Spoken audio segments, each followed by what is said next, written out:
Hi, and welcome to Screens in Focus podcast, where we share and connect as we spotlight our favorite shows and movies. I'm Brooke. I'm Diana. And this is episode 82. Today, we're going to be talking about The Walking Dead Season 10, Episode 15, The Tower. We will also discuss the movies Motherless Brooklyn and Onward. But before we dive in, Diana, how are you today? I am doing really good, Brooke. It's a Saturday. Awesome. It's sunny outside, and I'm here with you remotely. So, and I'm so happy to see you. I'm so happy to see you too. Yeah. I know it is a beautiful day today. It's a beautiful day in the neighborhood. A beautiful day in the neighborhood. Won't you be mine? Yeah, I know. We've needed this break from the rain and have some nice sunshine. You know, it feels good. I know. And I'm happy that we've had the rain too, because we've needed it. Me too. So, and I like because it was last Sunday when it was raining and I was indoors and snuggling and making soup and all that. But now I'm like, ooh, now it's all sunny and, it's a nice day, and I'm going to hopefully take my dog. Color some eggs. I was going to say take my dog for a walk later. Yeah. So you can color some Easter eggs. We're going to color Easter eggs. I don't know about coloring them, but we'll see. I know. You know what? I'm actually kind of shocked. I keep forgetting that tomorrow is Easter, and that's sad. Oh, my goodness. So yeah, what's really sad is, because the kids are out of school, and my little daughter, she's so cute. We're just sitting together one day, and she's like, "Mommy, when's Easter?" And I was like, "Oh, I hadn't really thought about it, to be honest with you." So I was like, "Oh, I don't know." And she goes, "Oh, it probably passed already." Oh my goodness. I know. I felt so brokenhearted, just the innocence in her voice. Yeah. Wow. And so then I just looked it up online. I'm like, oh, Easter is, it was like a week in advance. So I was like, oh, it's in 1 week.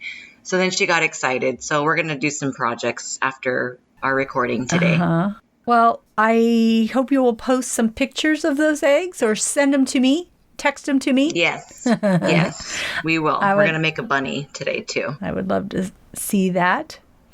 Thank you. Yeah, well, sorry. No, go right ahead. I was just going to mention, we're doing this episode on The Walking Dead, episode 15, and how we're not going to get to see episode 16 because production was closed down because of the coronavirus and everything. And we're kind of left hanging a little bit because it's not a natural cliffhanger. It's just something that, they're not able to put out right now. But I wanted to bring up that I'm sure you noticed that, or maybe you didn't, because I'm not sure how you view your Walking Dead show, but how during the commercials they were showing, to me, would be a preview to the movies, how they were tying all the shows together. Did you happen to see that? Yes. Okay, yeah. They showed scenes from The Walking Dead, scenes from Fear the Walking Dead, from the spinoff, and just kind of tying everything together, showing Rick. And I just thought that was so cool, very exciting, because they're still trying to keep us like, you know what, this is coming soon. Don't forget. The movies will be released. So I just thought that was fun to see those scenes kind of tying everything together. Oh, yeah. Yeah. That was cool. And it was those, that group, that triple or group. Is it CRM? I don't know if those are the initials or not. I can't remember right now, but yes, the triple. But it looks like circles. Yeah. Yeah. Looks like they're all in it, so it'll be interesting. Yeah. But yeah, that was kind of a bummer to see. We'll be back whenever. Yeah. Kind of. See you when we can. Yeah, exactly. And we'll be back here to do that podcast episode when that comes, back to us. I believe Fear the Walking Dead is supposed to come back in the summer. That's what I saw. So I don't know if they've said that because they have finished production, post-production. I'm hoping that's the case. So I'm hoping that's, a true timeline for them. But, we will be here and we will be doing some fun podcasting on different genres. Yeah. I just wanted to let our listeners know and for them to, check other things that we're watching. Yeah, that would be really fun to get our group together and kind of see what we're all watching, and we could share ideas. So, yeah. Please do that. Anyway, so today I colored my hair. Yes. I'm very jealous. Very jealous. You'll get your turn. God, I have to wait. I have to use my, pull out my little gloves and my little box of dye and developer, whatever all that is, and mix it all together and try and do it myself until I can see you again. Yes. So, well, I needed that. I was like, it's my job. So, I wanted to get my hands in my hair and lighten up this area so I could paint my bright colors. I'm just working on it slowly because I don't want to damage my hair. I'm just taking it slow. I have the time. Yeah. So, well, you had little by little. You had mentioned how you were feeling a little antsy, like you needed to get your hand on some hair. So you're like, yeah, let me do my own for now because I'm going to do my own. Yeah. I'm going to order a mannequin with hair on it so that I could color it and cut it and just play with it and stuff because I missed doing that. But for today, I did get to color my hair. And with this recent episode of The Walking Dead, The Tower, we met a new character who was awesome.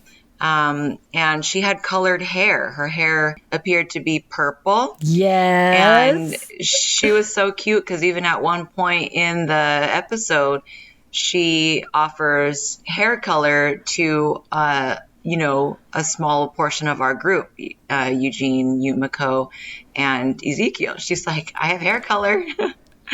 thought that was really cute. And it made me kind of wonder first of all, what would I do in an apocalypse, being unable to do my daily profession because just after 3 weeks, I'm like, I want to do hair. Yeah. Badly. But, I know the group that I'll be with will have some pretty cool hair. Yes. Now, my question to you is, what would your ideal zombie apocalypse hairstyle look like? My ideal? Yeah, what do you think? Yeah. I mean, we've got some pretty cool hairstyles in the show. We've got Carol with her, she started out with a really cute pixie. Daryl had a really cool PC textured, like long, edgy rocker hair. I know, I love it. Which is super cool. Yes, it is. Judith, she's got her beautiful braid.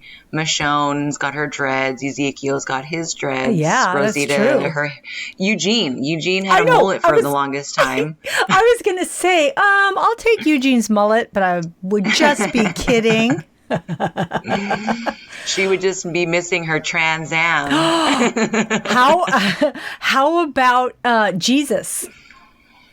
Oh, Jesus! Which part? When he had the long hair with the beanie or the man bun? I like them both. But seriously, okay. So I am loving Princess's hair. I'm loving it. I want some color in it, so I would go with her hair. That's what I would want. Yeah. That's what I would hope for. How about Who you? would I want? Whose hair would I want? Oh, man. That's pretty tough. I am thinking... Shane, when he came back and shaved his head. I'm just kidding. Right? Well, heck, due to the nature of my hair, I'm telling you, to wash my hair today, I mean, it took me like a 30-minute shower just to get through my bulk, So I'm almost kind of thinking, gosh, I probably would want a short haircut or maybe just have my hair like Sasha. Yeah. Her hair was like natural, and And when she first started, her hair was just very natural and out. And then when she, her last days, it was more like a French braid, I would say. But it was just easy, tameable, probably how I look most at home anyways, just on the weekends and stuff. Yeah. So I think I would go with Sasha. As much as I would want to have like long, beautiful, luscious hair that I could braid and all of that, I don't know that I would have the time for that. So I don't think I want to have hair to deal with out there in the sticks. Yeah. I don't want super short hair though. I don't think so. Yeah. I want some hair because then you could just pull it back if you needed to. Yeah. So cool. And then, short hair, you got to keep it up, right? You got to constantly have someone to cut it or do something to it. So I know. That's true. I like Rosita's hair. Her hair is so pretty. It's long. Yeah. Carol's hair is pretty cool. Yeah. So, yeah, there's some good hair. I know but there was a lot of discussion about Carol's hair last season and people were not liking it. So now she's kind of has it kind of tied up in a bun with a little bit hanging out. So, which I think looks better than with the just all over the place. Down. Yeah. Oh, because it was kind of wiggy last season. Right. Oh, well, come on. That's like we're in the time where everybody wears a wig now. Everybody. I mean, all these YouTubers out there are wearing wigs, and it's like everyone, celebrities. It's just like a daily thing, I feel like. So to me, it's like wearing a hat. Like, oh, nice hair. Yeah. To me, it's no big deal. I would never not go, unless it's a really bad wig. I'd be like, oh, no. That's so I don't funny. mind it. I was watching Outlander the other day, and you know how back in 1700s, the men were wearing those wigs. I'm like, why did they wear those wigs? I hated the way they looked with those wigs. Totally. Like, take it off, people. So, oh my gosh. Okay, but like you're so right. I mean, for my homework, my teacher had sent us a video, and like in the video was a picture of the Renaissance, and it was in France. Yeah. And this man had like crazy. It was one of the first photographs, and he had like crazy long like poodle wig hair, and not only that, but he was wearing heels, tights, and then like you could see his legs, like he was wearing little shorts. I'm like thinking, what? And then women were completely opposite, right? Like all covered up, this big, hip. Petticoat thing, and it's so funny how far we've come with hair and fashion. Yeah, but you're right. People are wearing wigs, so. So, listeners, what hair would you like to have in the zombie apocalypse? Let us know what you think. You can leave us a comment on Twitter at @in_screens or on our Screens in Focus Facebook page. You can follow us on our Instagram, subscribe to our website and YouTube channel. So, Brooke. Yeah. What were your overall thoughts on this episode? Oh, well, I really wanted to see what was going to happen with, this girl wearing the pink furry jacket. I was like, oh my gosh, I hope she's a good character. Yeah. But, now we know that her name is Juanita, a.k.a. Princess. I love her. She is such a great new character so far. She brings in a different feel and sense of restoration to the characters. I like that she connected with Ezekiel and eventually Eugene. We also got to see real sensitive emotion from Judith this episode. And many characters also had their moment. I mean, we also got to see Negan and Lydia have their moment as well. The creators are really cramming in a lot of information in such a short amount of time. I just didn't think that this episode seemed rushed at all. So I applaud. How did you feel about this episode? Well, I was going into this episode excited to see it, but dreading knowing it was the last one that we were going to see for a while. So, because 16 is delayed. But I have to say, I really loved it. Beta is like crazy. Princess is fun. and I love her jacket, and I have a feeling it's going to be pretty popular. And now I already want one. I want her jacket. And as we mentioned, her purple hair, I want that. So, Brooke, when I see you, let's keep this in mind. All right. Because we did do purple in my hair at one point. Yes. It was kind of dark. That was really cute. Yeah, it was kind of dark, so it wasn't as vivid as when we've done the red. But I don't know. Rethinking purple after seeing Princess. Okay. And the hoard that Beta had was immense. Oh my gosh. It's like crazy how many walkers he has. And so there were scary moments. And I also love the heartfelt moments between characters. There were so many. And I'm excited to talk about them with you. Awesome. Me too. Well, let's talk about Princess. Yeah, let's. The last episode entitled Look at the Flowers, we were introduced to her. And like you said, she's wearing that beautiful pink jacket and she looked so awesome. I just love her. I love this new character a lot. I was just so excited about her. And, she's full of energy. She brings comedy to the show. She also brought, I would say, maybe some sadness too. I felt bad for her. Yeah. By the way that she was living and how she opened up to the group. But she offered food, supplies, hair color. And then at first, our group really wasn't sure what to think of her. She had that big badass gun that she shot walkers and scares the horses away. Yeah. She was really sorry about that, and I feel that she was pretty sincere, and that she wanted to help Eugene, Ezekiel, and Yumiko to that garage to get some new wheels that she was aware of. Yeah. But, Yumiko didn't trust her at that point at all. But Ezekiel, he was willing to give her a chance, which I thought was really, really great. And so then after Princess takes the group on that wild goose chase to get the bicycles, she takes them through a minefield, but then she loses track of her steps, which then loses track of the mines.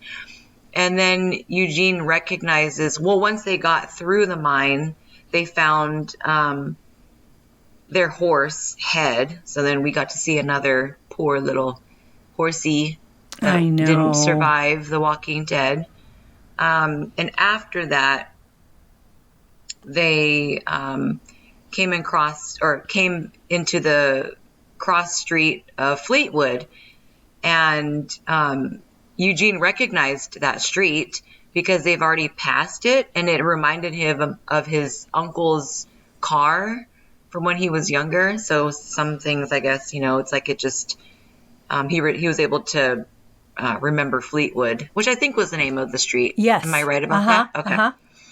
Okay. But so then Princess, she did admit, in fact, that she sent them on a wild goose chase because she thought that she could win them over, and that she would have a group after her being alone on her own for over a year, which I thought was a really sad story. Yeah.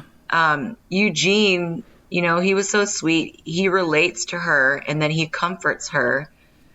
And then eventually Yumiko has a change of heart. And, that's after Princess ended up coming through with the bicycles. Yumiko asked Princess to join their group, and she was so excited. She was offering all the supplies again. Like, she just is such a big heart, and what a sweetheart. I really like her. Yeah, I really like her too. What a welcome addition to the show. I was annoyed that she chased the horses away and that she took them through this scenic and explosive route, but I love her vulnerability and her optimistic nature. And I too love the moment when Eugene could relate, and it was revealing a lot about Princess. And I think this actress is incredible, and I'm really excited to see more about her. Me too. Yeah. That was pretty fun. it's a good addition. So I know. She was like very much like Will Smith in I Am Legend with all the characters, the people, the mannequins. Yeah. When he would go to was it the video store? Yeah, I think it was the video store. And then there'd be that one guy hanging out in the red sweatshirt outside the store. Fred, what are you doing, Fred? Yes. Got all mad at him because I love that movie. Yeah. So that should be on our list for the pandemic ones. Okay. Yeah. We'll talk more about that movie. That's a great movie. Yeah. But oh my gosh, I want to talk about Daryl and Judith. Wow. Judith is, I know you know this, the Judith is one of my favorite characters. And I see so much of Carl in her, and also Michonne and Rick. First of all, she is incredibly brave.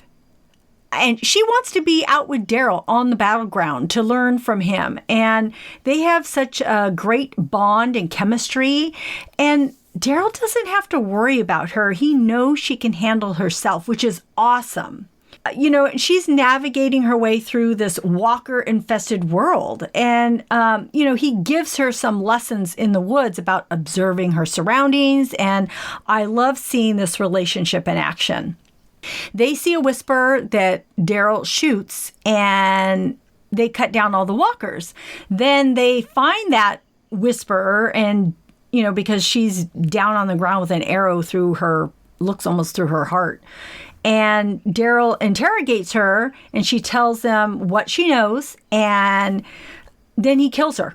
And Judith says, "You didn't have to do that." And Daryl explains that she was going to die anyways, and he was just making it quick. So they leave, and Judith questions why they are leaving her like that. And I really love Judith's compassion. And I had mentioned this a few episodes ago, but here it is again. And so a little later down the road, Judith is still upset and that they left her. And Daryl digs and says, "Well, what is this really?" And Judith says, if you were lost and no one could find you, or what if RJ was lost, or Mom were left alone? I just want us to be together again and at home, which, was just, I just, love that she was able to convey that to him. Yeah. Go ahead. Oh, I just feel like with that statement, I'm feeling her fear. I'm feeling her scared. And maybe this isn't what she wants. I don't know. I'm interested to see how far her character goes. Well, and like you had mentioned previously several times, she's still a little girl. No matter how brave she is, no matter how much she can try and protect herself, there's only so much she can do. It's like Carl too, right? There was numerous times when Carl had to fight against walkers, and he was good at what he did, but he was only his size, right? So there was a time when walkers would overpower him. That time when him and Rick had escaped the prison, and he was mad at Rick, and, they're hauled up together in that house, and he had to go out. And, he was just out there on his own, and he had to fight against the walkers, and they almost got him several times. That was the time when he ate the pudding up on the roof and all of that. So anyway, so it's kind of Judith is going through her time now. She's she's even smaller than Carl was. So I think she's very brave. She's very good at what she does. And, but, she still needs protection. So, but I just love her. She does tell Daryl that she talked to Michonne, and that she tells him that she went to go help some people that she met and needed her. And Judith says, I didn't want to tell you because maybe you would leave too. And he says, "I won't." And she says, "Do you promise?" And he says, "I can't. I won't lie to you. I don't know what will happen. No one can take the place of someone you love, but that doesn't mean everything that follows is going to break your heart." And I'm thinking, oh my God, these writers, I love you. These words are so touching. Also, I hate when adults lie to kids. and say, oh, everything's going to be all right. So I really appreciated that Daryl was so honest with her. Plus, he knows how much she can handle. And so I just thought that was, I loved his honesty with her. I just thought it said a lot between their relationship. And I did find it interesting that Judith did not tell Daryl that Michonne was looking for Rick. But on The Talking Dead, Kaylee, the actress, said it was because she was afraid that Daryl would head out and help Michonne, and she was afraid of him leaving her. So. Oh. Yeah. That makes sense. Yeah. So her fears are very real. Yeah. Yeah. Poor thing. Yeah. I can't even imagine. So the Hoard is following the Whisperers, who are headed to Alexandria, but nobody's home, right? Yeah. Alexandria is completely deserted, which it looked weird. My family was like, where's everybody? What's going on? I'm like, well, they left. Remember the war? When I saw that Hoard, I'm like, wait, where are they? And it's like, oh, they're in Alexandria. I'm like, they are? I'm like, well, yeah, I thought the same thing. It's like, what's happening? That was a cool scene. Yeah. Yeah. Yeah, it was. And so the Alexandrias have fled the group, to team up with Hilltop after that war, or before and after the war. But they moved to that abandoned hospital. Mm-hmm. So then Beta and a couple of Whisperers, they're up in the tower at Alexandria. And they're looking at the community of Alexandria. They don't see anything while they're on the balcony of the tower. Meanwhile, Aaron and Alden are inside, but they don't see them. And then Beta is just talking to Alpha for advice, it seems like. At first, I'm like, what the heck? Oh, okay, he's talking to her. Okay, so he's technically he's Alpha, but he just won't admit it. And then when a Whisperer accidentally calls him Alpha, he just about ready to stab her with that huge blade. But then she's able to dip out and avoid him. But, Daryl, he killed her anyway. That's the one that Daryl left in that creek where Judith was like. Oh, was it the same one? Yeah. Oh my gosh, I didn't realize that. Yeah. Yeah, because she was scared. Yeah. She said that I think she had said that he went crazy or. Yes. Okay. Yeah. She did because she was saying, yeah. Yeah. You just couldn't tell because she didn't have her mask on when she was in the creek, but she had her mask on when she was talking to Beta. But yeah. So Alden and Aaron, they're staking out in Alexandria's tower, and they're keeping track of the Hoard following the Whisperers, and they have a radio. So they radio into Gabriel to let them know that the Hoard is headed for Oceanside, which at that point the Whisperers are unaware of the refugee camp at that hospital. Mm-hmm. So Hilltop and Alexandrians are hoping to trap the Whisperers and their Hoard in Oceanside, I'm guessing. At that point, they must be expecting them at this point. I'm not sure. I'm not sure what they're planning on doing because that's pretty big. I don't know how they would even fight this Hoard off. I'm curious to see. Of course, we're all curious to see, right? This one episode that we don't know what's going to happen. So there's so many. I don't know. It's kind of crazy.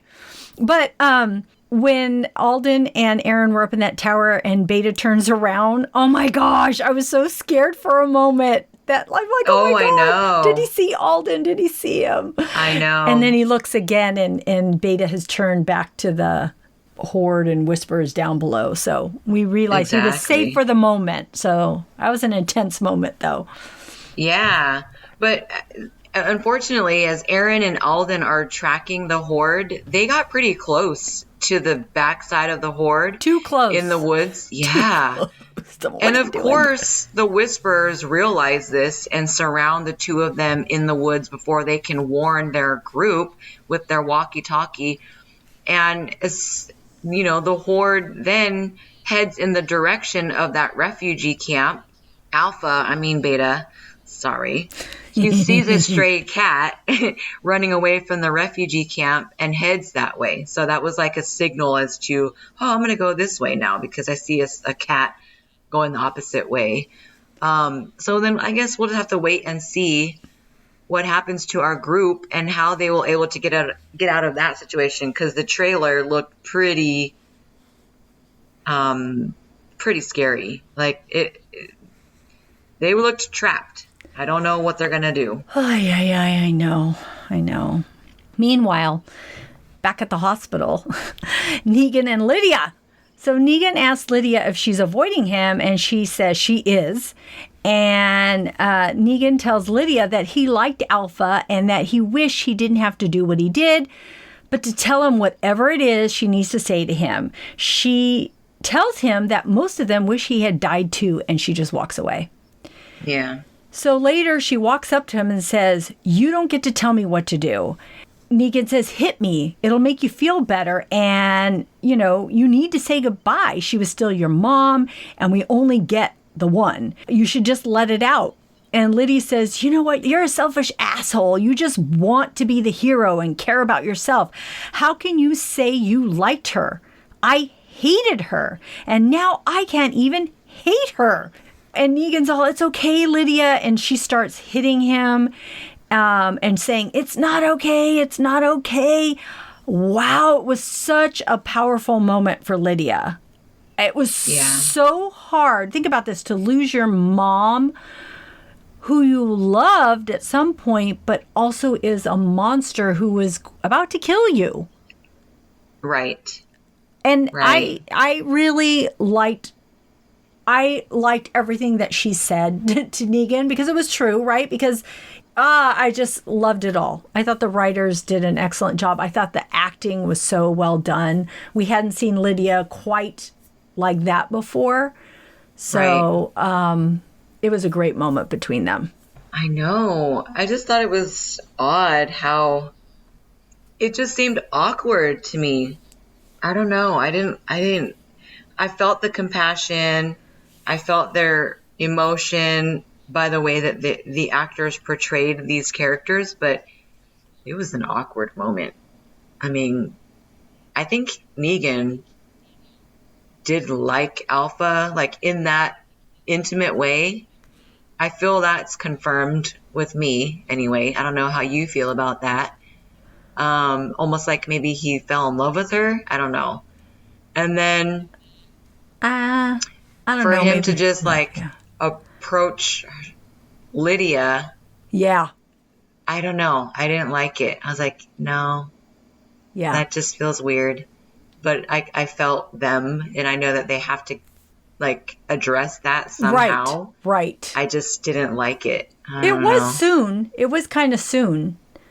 And I felt that it was true what Lydia said, that you're being selfish, which he was, right? Because he wants her to forgive him. You know, he does feel guilt, I'm sure, for it, because he does care. Now, I know he cares about Lydia. So, he's trying to help her, but also in a way it is for him, for himself too, so that he can feel better about what he did. So I think she was right in saying, you're selfish because you just want to be the hero. That's what you want. Well, he so badly needed to be redeemed. Yeah. And Carol promised him that. So that was all that's all that was set on him, in his mind. Yeah. So that makes sense. Yeah. But for her, that is hard, right? Because being the hero means you killed my mom. Yeah. Yes, ma'am. Yeah. Hard position for her to be in. So. Yeah. Lydia. Yeah. Okay, so Brooke, what other things did you notice in this episode? Oh, so Kelly and Carol, they end up having their moment where Carol apologizes to Kelly for how she affected Connie, her sister. And Kelly believes that Connie is still alive. So I thought that was a good moment for them to connect because of the way that Yumiko treated Carol and punched her in the face in the last episode, or 2 episodes before. At least Carol was able to apologize to someone. Yeah.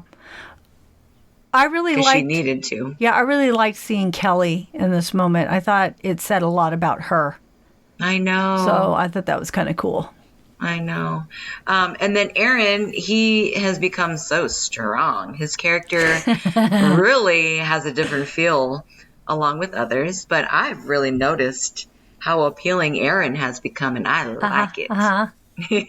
I like his haircut. I like his arm. I know. He seems like so strong. Yeah, he does. And like he's like, I don't know, dominating now. I'm like, ooh. Yeah. It's funny how these characters evolve, or not all of them, but a lot of them, you know? Yeah. So it's very cool to see. Yeah. So, what else did you notice in this show? Well, that princess refers to walkers as rotters because someone else referred to them as rotters. I don't know if it was on Fear the Walking Dead or what, but I thought that was interesting that that's how she referred to them. And I thought it was really nice and surprising that Yumiko was the one that told her she could join them because, I don't know, Yumiko's been kind of, tough and rough and not, I don't know, not so soft, but I see the soft side of her now. So I like it. Yeah. I like it.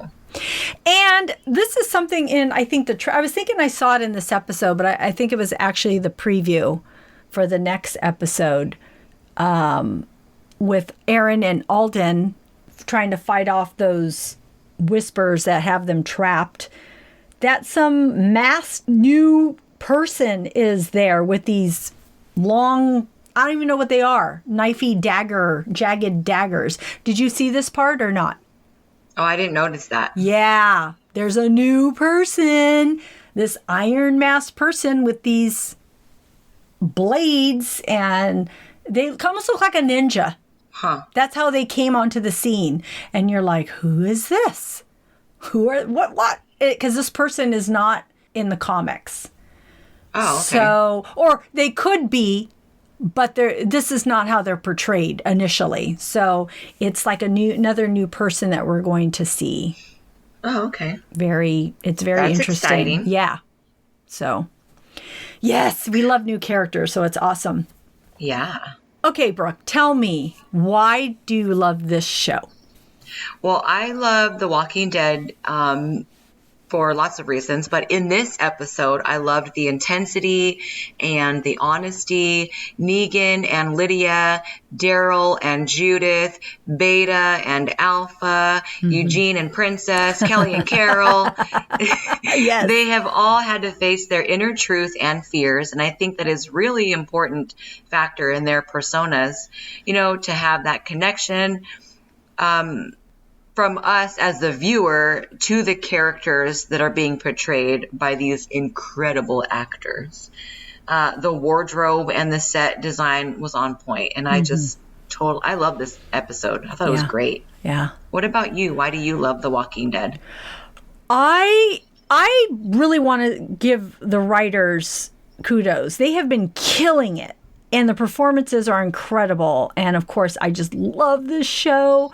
And I agree 100% that there were so many tender, honest moments. And it makes this episode and the whole show so good. I feel so sad and so bummed that we have to wait to see these characters again. But I'm thinking I might just have to go binge watch from the beginning again. Like you are. Oh, yeah, exactly. Because, I don't know, because I think you just learn more and more about them, And it's probably been a year since I've seen it from the beginning. So. Oh, it's time. Yeah.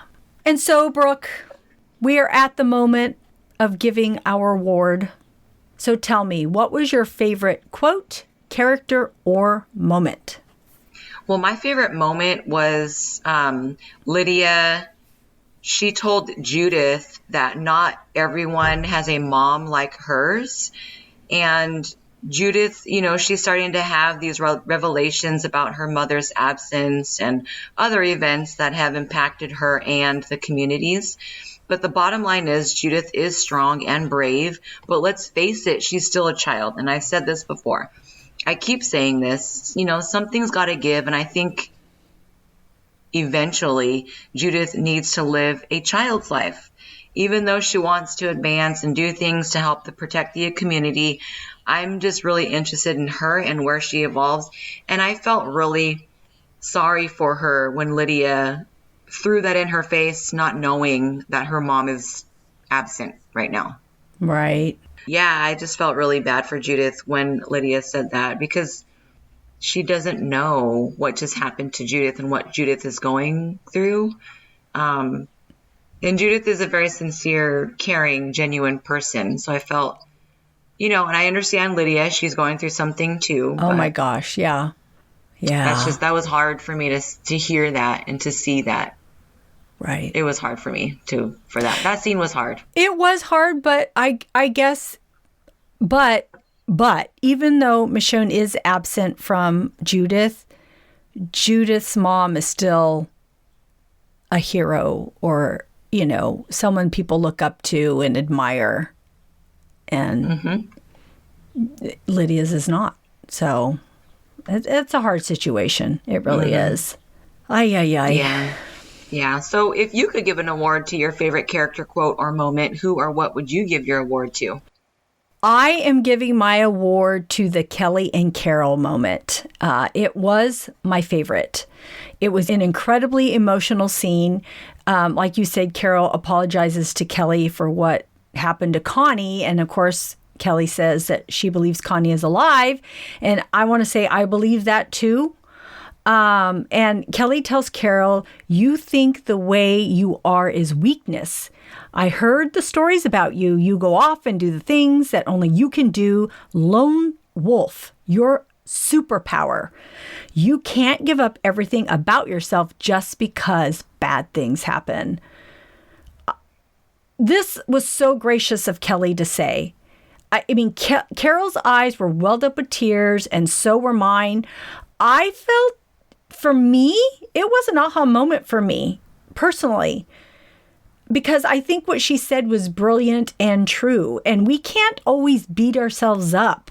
We just need to learn and adjust and embrace ourselves. So I just thought, your weakness, it can be your superpower. We all have superpowers. I just thought it was awesome. I loved it. And that was something that I can just take away and keep and tell my kids. I just thought it was brilliant. So I loved it. I love that scene also. And so last podcast episode on 81, which was Look at the Flowers, I was like, Carol, are you okay? Yes. I was like, I think maybe she needs to go to a asylum for a little while, tone it down, and then come back. Maybe this was her asylum. Maybe she just needs to be around people that are supportive, that help each other get through these tough times. And I think that is definitely something that she totally needed to hear. That she is loved. People embrace her and look up to her. And some of the things that she's done was only capable to be done by her. So she's very special. And I hope that she really can take that in with somebody that she barely even knows. Right. Yeah. I thought that was great. Yeah. Yeah. I loved it. Yeah. From both people. I loved it. Yeah. Thank you for that moment. Yeah. So, Brooke, tell me, what else are you currently watching?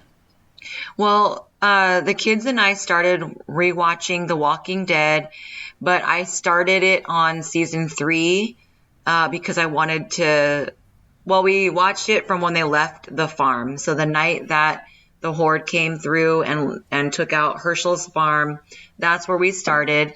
I really wanted to see prison because I just really liked the intense that the intensity, and that's when you really got to see their characters shift.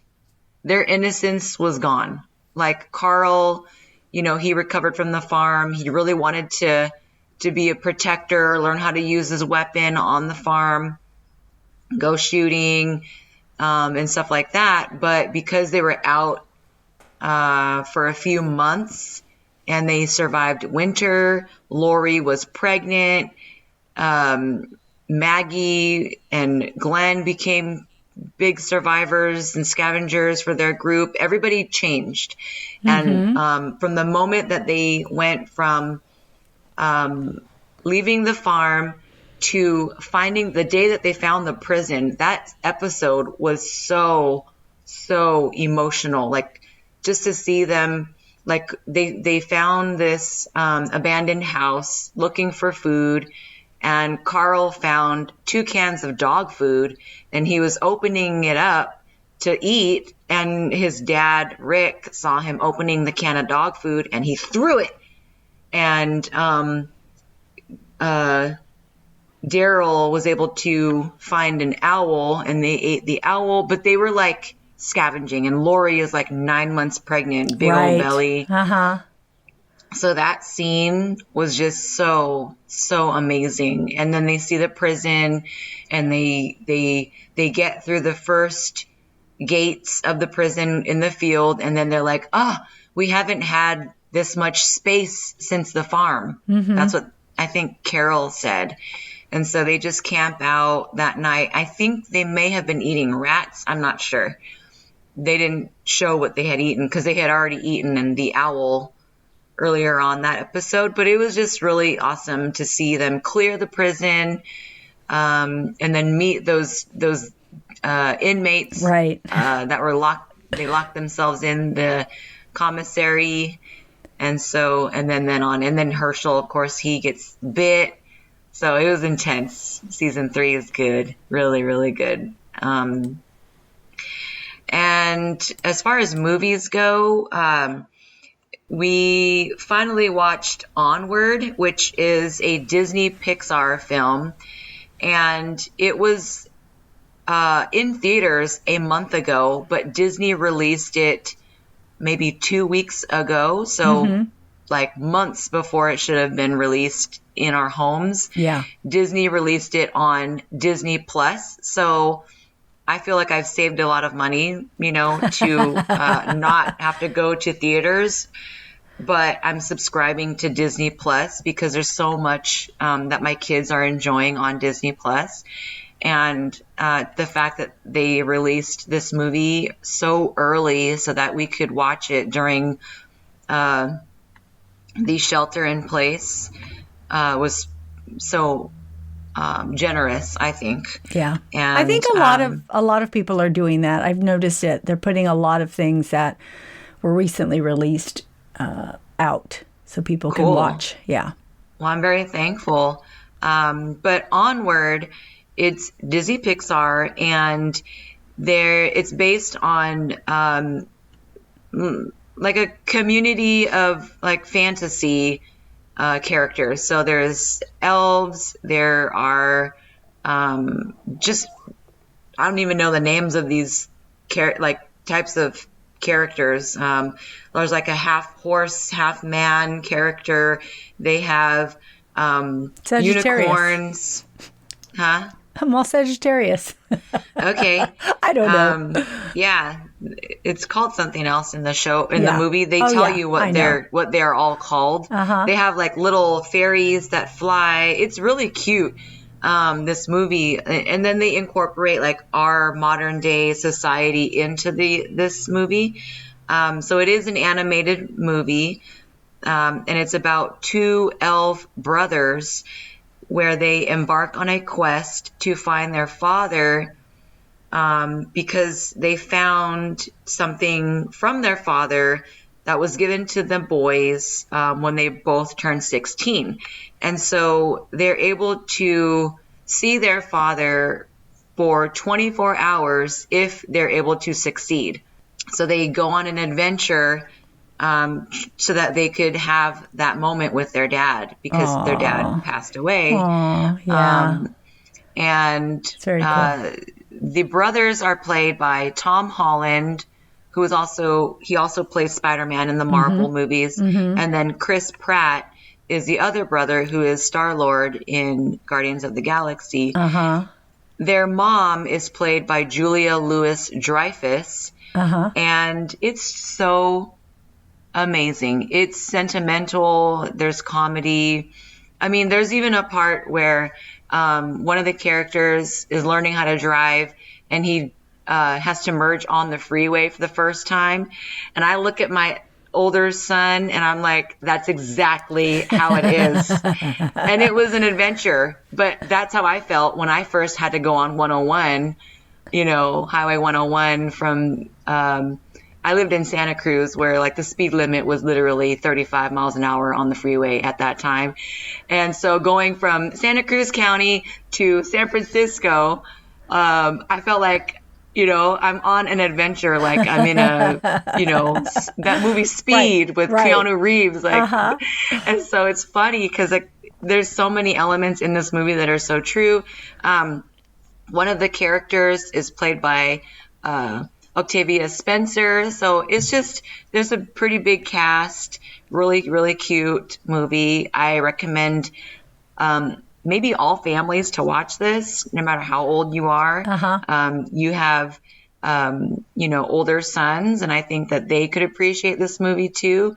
And so I recommend it for all households right now. Oh, awesome.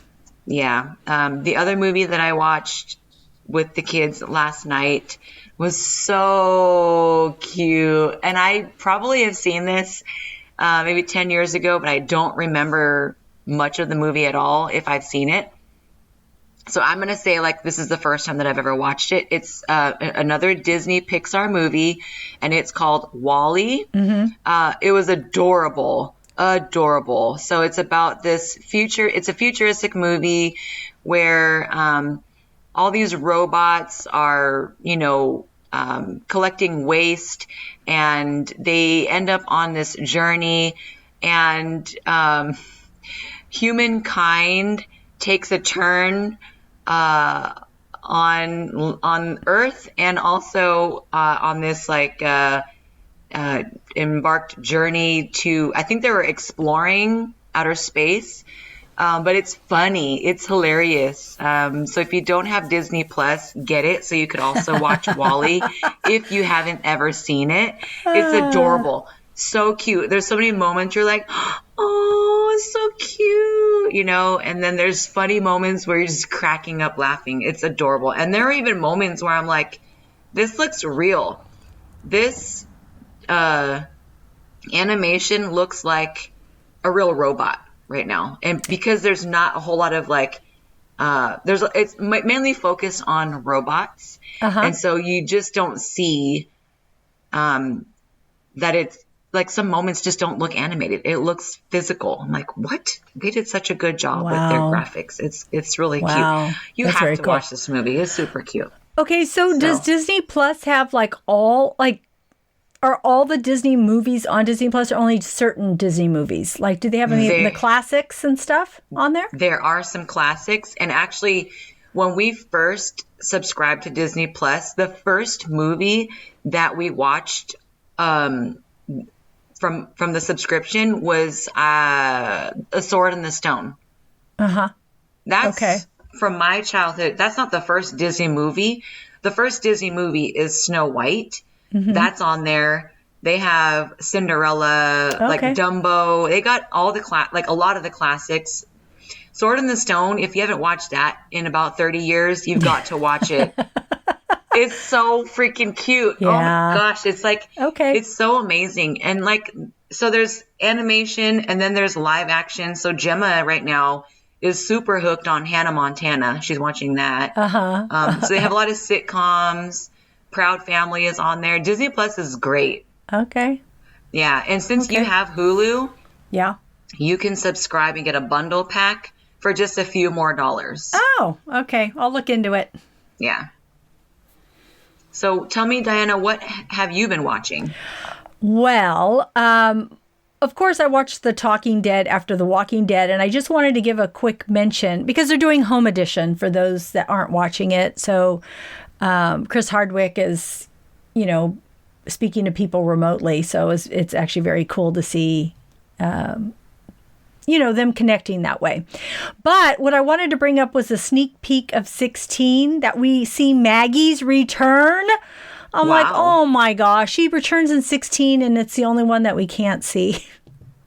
Wow. Oh, because when in the last episode, I don't know that we mentioned this, but when Carol was hallucinating with Alpha, I think Alpha brings up, oh, you wrote about me to Maggie when you were off on the boat, off on the ship. You were still thinking of me. And I guess that's where we come to find out, Carol wrote a letter to Maggie telling her.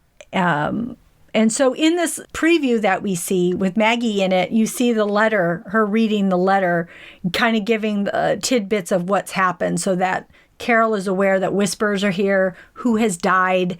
And so I think she's coming. So maybe it's her and her people come and save them. And that's how they make it out of these whispers and these all these walker horde that is upon them. Huh. So she might come to save the day.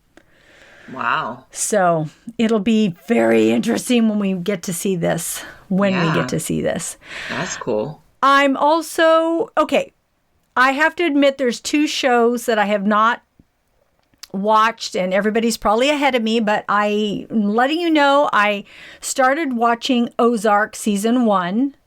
Okay. So I've only gotten into a few episodes, and it's been very good. So I just have to keep watching. But there's so many shows. I'm like, oh my gosh, I'm bouncing from here to there. Because I'd mentioned in our last podcast episode, I was watching Little Fires Everywhere that I'm totally hooked on, and I'm also watching Outlander, and I'm on season 2, and I'm really loving this show. And I think it's got 5 or 6 seasons. So anyways, I'm liking both of them, Ozark and Outlander, even though I'm in the earlier seasons. Oh, okay. But That's cool. Yeah. And are you watching any of these? I watched Ozark 1 and 2, and then they took like a 1-year break. It seemed forever. So yes, I just started watching season 3, and it's pretty good. There's certain parts that are good, and then there's other parts that I overanalyze, I guess, you know. So it's a little hard. Okay, I wonder how I will feel about it. I haven't gotten that far into it, so I think you'll be fine because most people really, really enjoy it. I just feel like I'm nitpicking at certain things. I might be the same as you. Who knows? Because I think I've only watched 2 or 3 episodes, and I'm like, okay, this is good, but for some reason I'm not 100% sucked in yet. So it's really good. I mean, when I first discovered Ozark, they had 2 seasons, so I binged all the way through the end of season 2. It's just, for some reason, it's different to me. Or, like I said, I'm overanalyzing it, maybe. Yeah. I don't know. I think it's a drama, so, I mean, yeah, you have to be dramatic, right? Yeah. So... But that's cool. I want to watch Outlander. I need to give it another chance. I watched 1 episode. I'll tell you, Brooke, that I watched two episodes, and I'm like, oh, I don't know. And then I forced myself to watch a 3rd one. I don't think it was till like maybe almost close to and I know that seems like a lot, but I think once I got to a certain point, and I can't tell you exactly which episode was, then I was like, oh my gosh. Yeah, I think it was when it became the love affair between the two leads and it delved into that. I'm like, yes, I'm loving this. So I was totally into it. And then there's a lot of other things. The bad guy and, oh God, he does terrible things. But so yeah, I'm really liking it. But again, I'm only up to season, mid of the second season. Okay. But I'm also, the movies I got to watch. I watched Motherless Brooklyn. This is a 2019 American neo-noir crime film written, produced, and directed by Edward Norton. It's based on a 1999 novel of the same name. But the novel is in somewhat current time, but Edward Norton thought it would fit really good back in the 50s. So he sets his film in New York City in 1957, which is, I loved it. The film follows a private investigator with Tourette syndrome who is determined to solve the murder of his mentor. And his mentor is played by Bruce Willis. So it was a good movie. It was a really good movie.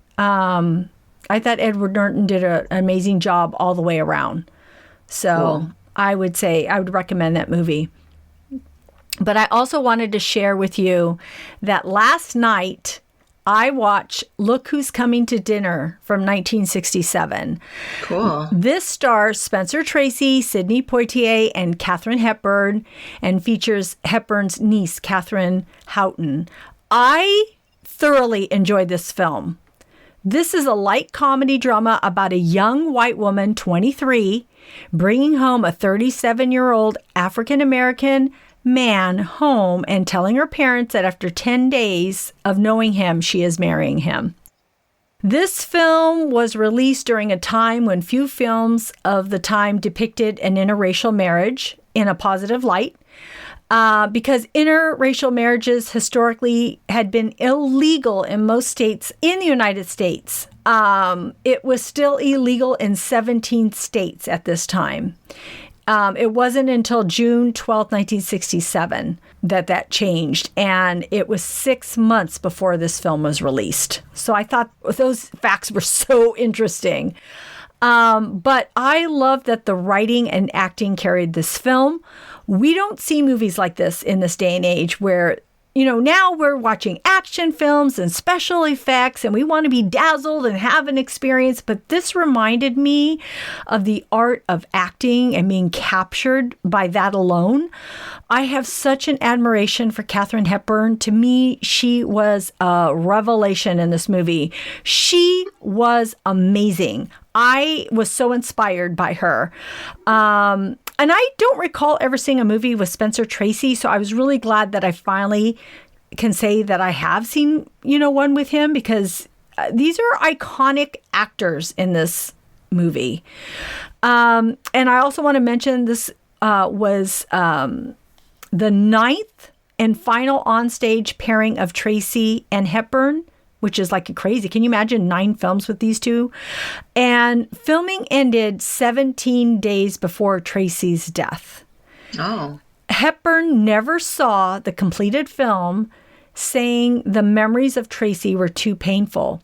This film was released in December 1967, which was 6 months after his death. And I also want to mention that Tracy was married and never divorced, but had an affair with Hepburn for 26 years until his death.